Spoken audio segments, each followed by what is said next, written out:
ప్రభువైన యేసుక్రీస్తు నామమున మరలా ఈ నెట్వర్క్ కార్యక్రమంలో కలుసుకోవడం ఎంతో సంతోషం. పడమర వైపు ఇశ్రాయేల్ సైన్యం ప్రవేశించి ఆ ప్రాంతమంతా వారి కట్టుబాట్లోకి తెస్తామని పనులు ఆరంభించారు. ఇది ఒకవైపు. మరొకవైపు అమెరికా ఇరాన్ సమస్య చాలా ప్రాముఖ్యమైన ఘట్టాన్ని చేరుకుంది.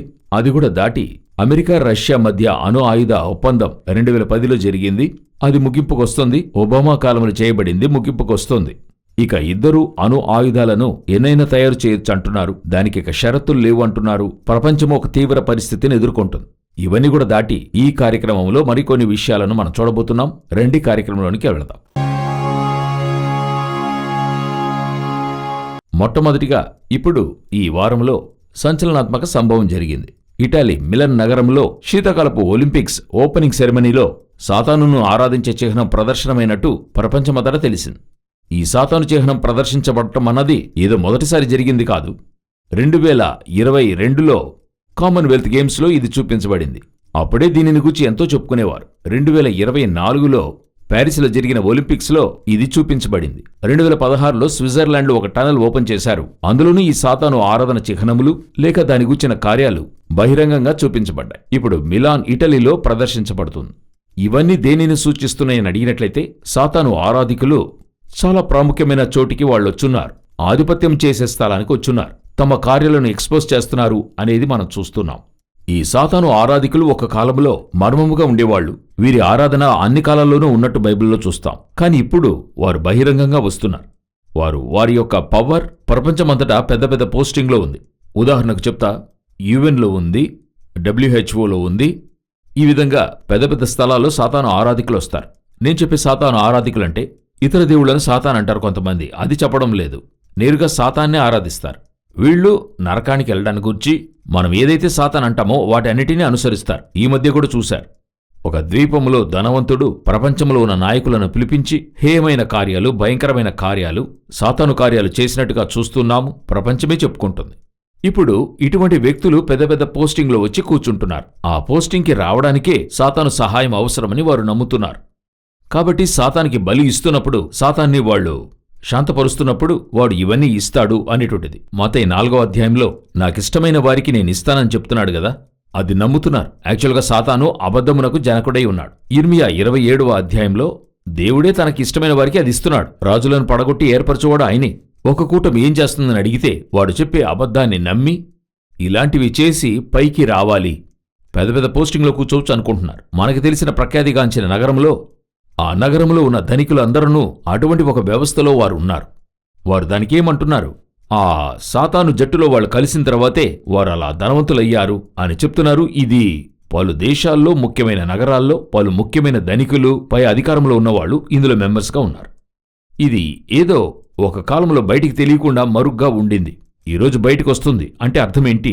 సాతాను ఆరాధికులు ప్రపంచాన్ని టేకోవర్ చేయబోతున్నారు అని అర్థం. ప్రకటన గ్రంథము 13వ అధ్యాయంలో ఘటసర్పానికి జనులు నమస్కారం చేశారని ఉంటుంది. ఘటసర్పం అంటే ఎవరు? ప్రకటన 22లో ఆది సర్పము, అపవాదియు, సాతానును అను ఆ ఘటసర్పం. దీనికి ప్రజలు నమస్కారం చేశారు. అది మాత్రం కాదు, అది తన బలాన్ని, అధికారాన్ని ఇచ్చింది. ఆ మృగానికి వారు నమస్కారం చేశారు. అంటే అర్థమేంటి? అది ఎవరెవరికి పోస్టింగ్ ఇస్తుందో వారికి ప్రజలు నమస్కరిస్తున్నారు అని ఉంది. సో లోకము ఒక సాతాను యొక్క ఆరాధనలోకి లేక వాణ్ణి ఆరాధించే వారి కంట్రోల్ క్రిందికి వెళుతూ ఉంది. ఇదే బైబిల్ చెప్తుంది. చివరి కాలంలో అపవాది వాని సంబంధికుల యొక్క పరిపాలన గురించిన విషయాన్ని చెప్తూ ఉంది. అది ఇప్పుడు బహిరంగంగా అన్ని దేశాల్లోనూ బయలుపడుతుంది. వారి యొక్క చిహ్నాలు అక్కడ ఉంచబడుతూ ఉన్నాయి. ఒక పరిపాలన అంటే ఆ రాజు యొక్క చిహ్నం అక్కడ ఉంటుంది. ఒక గవర్నమెంట్ వస్తుందంటే ఆ గవర్నమెంట్ చిహ్నం అక్కడ ఉంటుంది. అదేవిధంగా ఇప్పుడు సాతాను యొక్క చిహ్నం అన్ని చోట్లకి వస్తుంది. ఏం చెప్తుంది? సాతాను అధికారం లేక పరిపాలన 7 సంవత్సరాలు భూమి మీద జరగబోతుంది. వాటికైనా ముందు గుర్తులు బహిరంగంగా కనపడుతూ ఉన్నాయి. మనం మరొక విషయాన్ని చూడబోతున్నాం.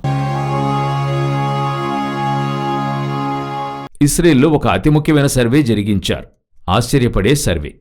ఆ సర్వే యొక్క కార్యము ఏం చెప్తుందంటే 2050లో అల్ట్రా ఆర్థోడాక్స్ ఇస్రాయేలీస్ అధికంగా ఉంటారు. ప్రతి నలుగురిలో ఒకరు ఉంటారని చెప్పబడుతుంది. ఈ అల్ట్రా ఆర్థోడాక్స్ ఇస్రాయేలీస్ అంటే ఎవరు అని అడిగితే మనం చెప్తాం చూడండి, సాంప్రదాయబద్ధమైన వాళ్ళని. అలా కాకపోతే వీళ్ళు ఇంకా కొంచెం ఆర్థోడాక్స్ అంటే ఏంటి అర్థం అంటే వారు తమ మత నమ్మకంలో నిష్ట కలిగిన వారనేది.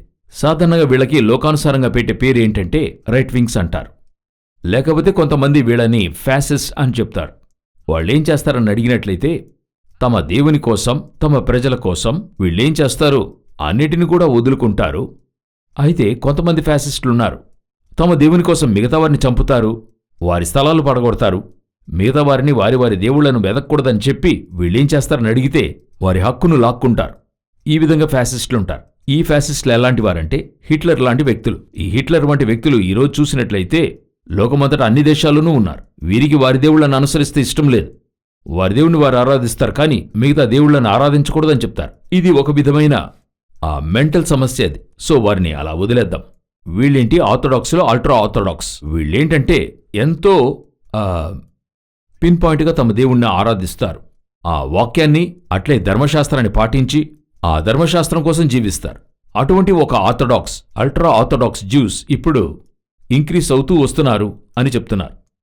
అయితే ఇది టైమ్స్ ఆఫ్ ఇస్రాయెల్లో ఎలా రాశారంటే, ఈ రోజున్న ప్రజాస్వామ్యం ప్రకారంగా టైమ్స్ ఆఫ్ ఇస్రాయెల్ వారు రాస్తున్నారు.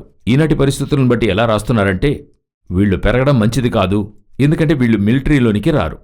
వీళ్ళేం చేస్తారంటే తమ దేవుని కోసం సేవ చేసేవారిగా ఉంటారు, దేవుని సేవలోనే ఉంటారు, మిలిటరీలోకి రారు, మిగతా వారిని చంపరు.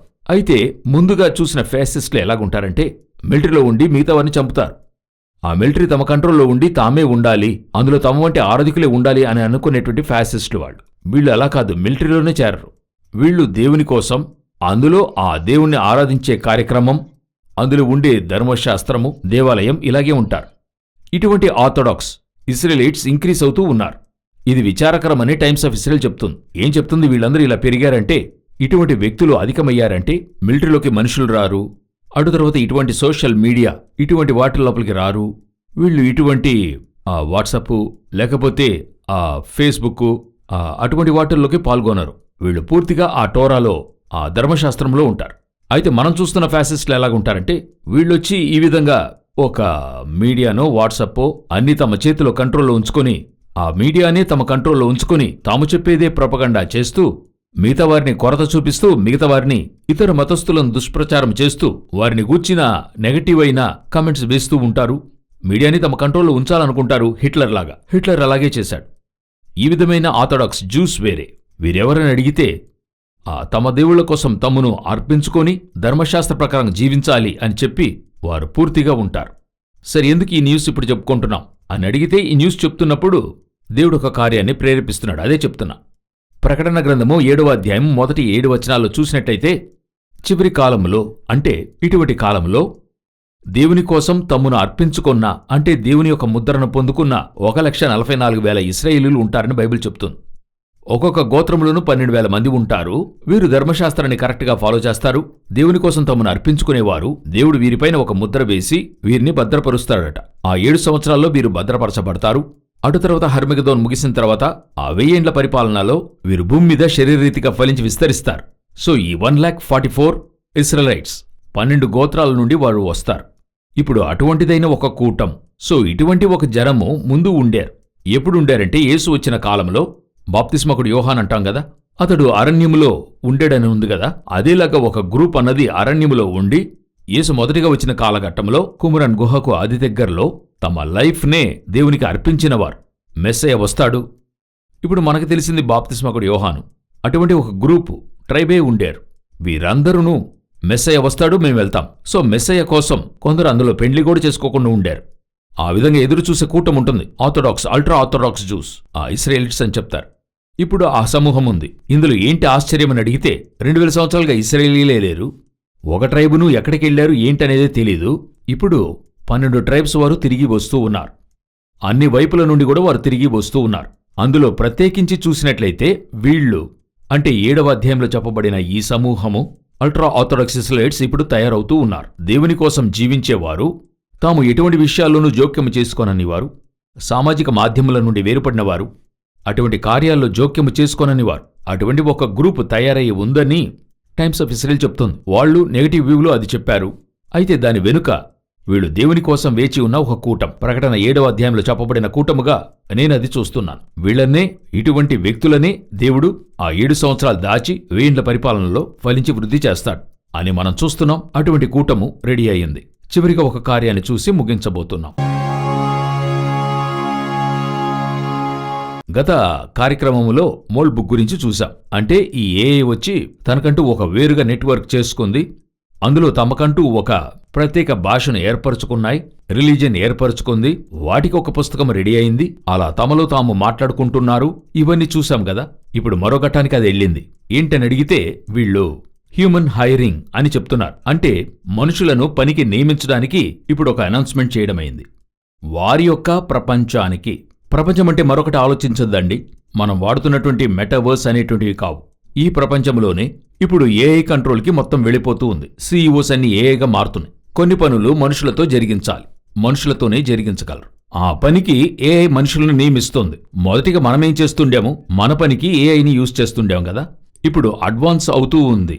ఇప్పుడు ఎలాగైందంటే ఏఐ అంతా జరిపిస్తుంది. ఒక ఆర్గనైజేషన్ ఉంది, ఒక ఉదాహరణ చెప్తున్నా. ఒక ఆర్గనైజేషన్ ఫ్యాక్టరీ అంతా ఏఐ. అందులో కొన్ని పనులకు మనిషి అవసరపడుతున్నాడు. ఆ ఏఐ ఏం చేస్తుంది, ఆ జాబ్ కోసం ఆఫర్ కాల్ ఇస్తుంది. అందులో ఇటువంటి పనికి ఈ వ్యక్తులు కావాలి. ప్రపంచమంతటా అదే ఇంపార్టెంట్. ప్రపంచమంతటా ఏ దేశంలో ఉన్నారో, మీరు ఏ ఆఫీసులో వర్క్ చేయొచ్చు, పర్ అవర్ మీకు ఎంత శాలరీ, ఆ విధంగా పౌండ్ అంటే పౌండ్, డాలర్ అంటే డాలర్, రూపీస్ అంటే రూపీస్. ఇటువంటి ఏఐ యొక్క ఇంకొక కార్యము మరో స్థాయికి వచ్చింది. గమనించండి, ఒక కాలంలో ఏఐ రోబోట్స్ అన్నవి మనకి పనిచేస్తున్న వాటిగా వచ్చాయి, ఒక టెక్నాలజీగా ఉండింది. వచ్చినప్పుడే దేవుడు గ్రహింపునిచ్చాడు. అంతకుముందు హ్యూమనాయిడ్ రోబోట్స్ ఉండేవి. ఇవన్నీ చూస్తున్నప్పుడే మనకి బాగా స్పష్టంగా తెలుస్తుంది. ప్రకటన గ్రంథంలో చెప్పబడినట్టు మన కంటికి ముందుగా జరుగుతూ ఉంది. మరి ఇప్పుడు స్పష్టంగా 100% దేవుడు చెప్పినట్టు చివరి కాలములో మనుషులను నియంత్రించే, మనుషులపై ఆధిపత్యం చేసేట్టుగా హ్యూమనాయిడ్ రోబోట్స్ వచ్చాయి. ప్రకటన 13-15, యోబేలు 2వ అధ్యాయం చెప్పబడిన చాలా ముఖ్యమైన ఒక జాతి ఏర్పడి ఇవి మనిషికి పనిస్తున్నాయి. ఇప్పుడు యోచించండి, కొంచెం కొంచెంగా ఇవి పెరుగుతాయి. ఒక పీరియడ్లో జనసమూహం ఎక్కువగా ఉండింది. అదే సమయంలో పని చేయడానికి మెషిన్స్ని తీసుకొచ్చాం. ఇప్పుడు మెషిన్స్ అధికమయ్యాయి, పని చేయడానికి మనుషులను తెస్తుంది. ఇప్పుడు అడగచ్చు, మనుషులు అధికంగా ఉన్నాం కదా, అలాగుంటున్నప్పుడు ఎందుకు ఈ మనుషులు వెళ్ళి వీళ్ళ దగ్గర పనిచేయాలా అని అడిగితే, ఇంకా కొంతకాలం అలాగే పోతుంటే మనం చూస్తున్నట్టు బహుత్వరలో థర్డ్ వరల్డ్ వార్ వస్తుంది. అందులో అధిక శాతమైన ప్రజలందరూ ఆ నాశనమవుతుంది పాపులేషన్. అలాగైన తర్వాత మనకి పనులకి ప్రజలు అవసరమవుతారు. అది కూడా దాటి ఇంకా 4వ ప్రపంచ యుద్ధం ఉంది. ఆల్బర్ట్ ఐన్స్టైనే దాని గురించి మాట్లాడున్నాడు. ఇంకా బైబిల్ ప్రకారంగా ఒకటి జరుగుతుంది. అలా జరుగుతున్నప్పుడు అందులో 3వ వంతు ప్రజలు నాశనమవుతారు. అటు తర్వాత మనుషులే ఉండరు. ఈ రోజున్నంతలో సగముంటే పెద్ద విషయం. అటువంటి కాలంలో వాళ్ళకి అవసరమై ఉంటుంది. సో మనిషిని ఆధిపత్యం చేసే, మనిషిని నియంత్రించే, ప్రపంచాన్ని పరిపాలించేటువంటి ఏఐ హ్యూమనాయిడ్ రోబోట్స్ అన్ని కూడా ఇప్పుడు రెడీగా ఉన్నాయి. అవి మనిషిని హైర్ చేయన ఆరంభించాయి. కొంచెం కొంచెంగా మనుష్య జాతి మెషిన్స్ చేతిలోకి బానిసలైపోతున్నారు. ఆ కాలంలో మెషిన్స్ మన చేతిలో ఉండి వేరే దారి లేకుండా, ఇప్పుడు ఫోన్ ఉన్నా మనం డిపెండబుల్ అయిపోయాం. ఫోన్ లేకుండా జీవించలేమన్నట్టు మన లైఫ్ స్టైల్ మారిపోయింది. లేకుండా జీవించాలని తీర్మానిస్తే ఈరోజు పాతకాలపు వారు అవుతారు, లేక ప్రపంచాన్ని వదిలి 25 ఏళ్ల క్రితం వారిగా అయిపోతారు. అలా ఫోన్ లేకుండా జీవిస్తానని తీర్మానించినట్లయితే. ఇప్పుడు అదేవిధంగా ఫోన్కి మనము బానిసత్వం అయ్యాం, లేక స్లేవరీ, లేక అది మనల్ని ఆధిపత్యం చేయన ఆరంభించింది. ఇప్పుడు తర్వాత హ్యూమనాయిడ్ రాబర్ట్స్, వీళ్ళు ఏఐ మనపై ఆధిపత్యం చేస్తున్నాయి. ఇక కాలం ఖచ్చితంగా చెల్లదు. బైబిల్లో చెప్పబడిన అంత్యకాల ప్రవచనాలన్నీ మన కాలంలో మన కంటికి ముందర నెరవేరుతూ ఉన్నాయి. రాకడ ఆలస్యమైతే మరలా మిమ్మల్ని మరొక కార్యక్రమంలో కలుసుకుంటాం. ఇప్పుడు మీతో ఒక విషయాన్ని చెప్పి ముగించబోతున్నాను. హెచ్ఎల్ఎం ఛానల్, మన పాత ఛానల్ రెస్టోర్ అయింది. ప్రభు యొక్క మహాకృప, అనేకుల ప్రార్థన మరలా వచ్చింది. ఇప్పుడు ఈ నిన్నటి వరకు హెచ్ఎల్ఎం 04లో వస్తుంది, వైటీవీలోనూ వస్తుంది. అది కూడా మీరు సబ్స్క్రైబ్ చేసి పెట్టుకోండి. సమ్టైమ్స్ ఇన్ ఫ్యూచర్ ఇటువంటి కార్యాలు ఏమైనా బాధించబడినట్లయితే ఒకటి కాకపోయినా మరొక దానిలో మీరు చూడవచ్చు. ప్రభు రాకడ ఆలస్యమైతే మరల మిమ్మల్ని కలుసుకుంటాం. God bless you.